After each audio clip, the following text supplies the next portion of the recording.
Ano po? Anong ginagawa mo dyan? Fuel pump problem. Fuel pump problem. Bakit? Bakit nasabi mong fuel pump problem? Hindi nagpa-function.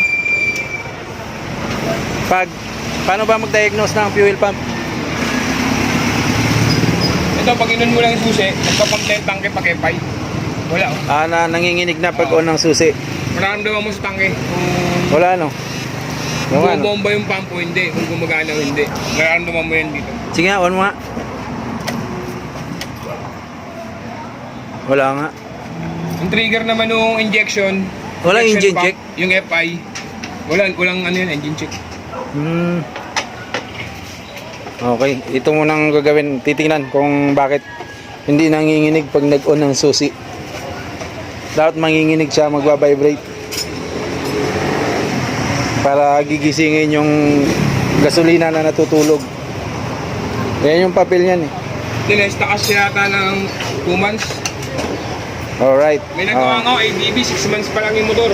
May stock ng 1 buwan. Sira yung fuel pump. 6 months pa lang, no? 6 months lang.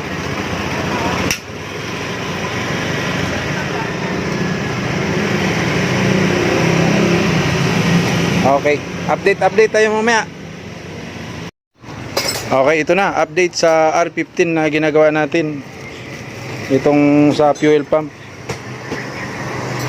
Sinuggest ni Potpot, papalitan talaga ng buo kasi durug-durug na yung mga socket. Tsaka mahina na yung motor eh. Pwede naman i-repair tong mga wire, nga lang yung motor mahina na. Hindi na mahina na yung pump. Kaya papalit tayo ng buo.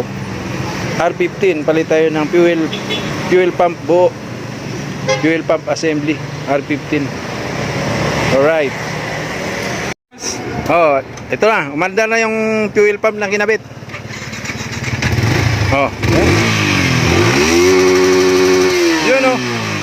Ayos. Alright. Ano, Pot? Ayos, Pot?